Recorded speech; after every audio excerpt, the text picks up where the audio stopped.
आदि में परमेश्वर ने आकाश और पृथ्वी की सृष्टि की। पृथ्वी बेडौल और सुनसान पड़ी थी और गहरे जल के ऊपर अंधियारा था, तथा परमेश्वर का आत्मा जल के ऊपर मंडराता था। पहला दिन उजियाला। तब परमेश्वर ने कहा, उजियाला हो, तो उजियाला हो गया। और परमेश्वर ने उजियाले को देखा कि अच्छा है, और परमेश्वर ने उजियाले को अंधियारे से अलग किया। और परमेश्वर ने उजियाले को दिन और अंधियारे को रात कहा, तथा सांझ हुई, फिर भोर हुआ। इस प्रकार पहला दिन हो गया। दूसरा दिन आकाश। फिर परमेश्वर ने कहा, जल के बीच एक ऐसा अंतर हो कि जल दो भाग हो जाए।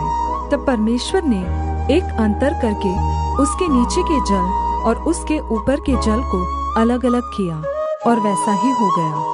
और परमेश्वर ने उस अंतर को आकाश कहा, तथा सांझ हुई, फिर भोर हुआ। इस प्रकार दूसरा दिन हो गया। तीसरा दिन सूखी धरती और पेड़ पौधे।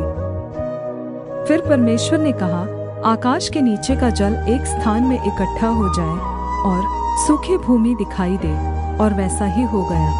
और परमेश्वर ने सूखी भूमि को पृथ्वी कहा, तथा जो जल इकट्ठा हुआ उसको उसने समुद्र कहा। और परमेश्वर ने देखा कि अच्छा है।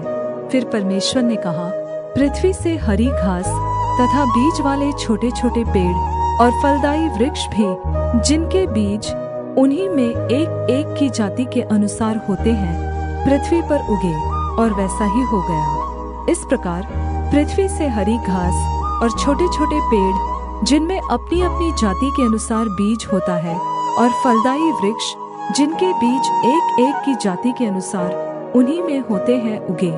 और परमेश्वर ने देखा कि अच्छा है। तथा सांझ हुई, फिर भोर हुआ। इस प्रकार तीसरा दिन हो गया। चौथा दिन सूरज, चांद और तारे। फिर परमेश्वर ने कहा, दिन को रात से अलग करने के लिए आकाश के अंतर में ज्योतियां हों, और वे चिन्हों और नियत समयों और दिनों और वर्षों के कारण हों।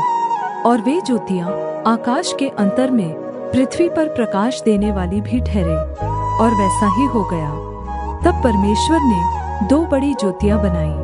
उनमें से बड़ी ज्योति को दिन पर प्रभुता करने के लिए, और छोटी ज्योति को रात पर प्रभुता करने के लिए बनाया, और तारागण को भी बनाया।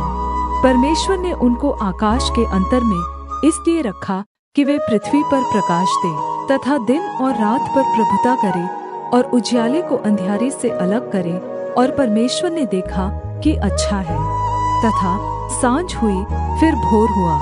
इस प्रकार चौथा दिन हो गया। पांचवा दिन मछलियां और पक्षी। फिर परमेश्वर ने कहा, जल जीवित प्राणियों से बहुत ही भर जाए, और पक्षी पृथ्वी के ऊपर आकाश के अंतर में उड़े। इसलिए परमेश्वर ने जाति जाति के बड़े बड़े जल जंतुओं की और उन सब जीवित प्राणियों की भी सृष्टि की, जो चलते फिरते हैं, जिनसे जल बहुत ही भर गया, और एक एक जाति के उड़ने वाले पक्षियों की भी सृष्टि की। और परमेश्वर ने देखा कि अच्छा है। परमेश्वर ने यह कहकर उनको आशीष दी, फूलो, फलो और समुद्र के जल में भर जाओ, और पक्षी पृथ्वी पर बढ़े। तथा सांझ हुई, फिर भोर हुआ। इस प्रकार पांचवा दिन हो गया। छठवां दिन भूमि के जीव जंतु और मनुष्य। फिर परमेश्वर ने कहा, पृथ्वी से एक एक जाति के जीवित प्राणी, अर्थात घरेलू पशु और रेंगने वाले जंतु, और पृथ्वी के वन पशु जाति जाति के अनुसार उत्पन्न हो, और वैसा ही हो गया। इस प्रकार परमेश्वर ने पृथ्वी के जाति जाति के वन पशुओं को, और जाति जाति के घरेलू पशुओं को, और जाति जाति के भूमि पर सब रेंगने वाले जंतुओं को बनाया। और परमेश्वर ने देखा कि अच्छा है। फिर परमेश्वर ने कहा, हम मनुष्य को अपने स्वरूप के अनुसार अपनी समानता में बनाएं, और वे समुद्र की मछलियों और आकाश के पक्षियों और घरेलू पशुओं और सारी पृथ्वी पर और सब रेंगने वाले जंतुओं पर जो पृथ्वी पर रेंगते हैं अधिकार रखे।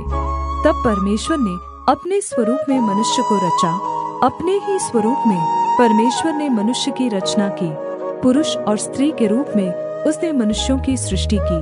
और परमेश्वर ने उनको आशीष दी और उनसे कहा, फूलो फलो और पृथ्वी में भर जाओ और उसको अपने वश में कर लो, और समुद्र की मछलियों तथा आकाश के पक्षियों और पृथ्वी पर रेंगने वाले सब जंतुओं पर अधिकार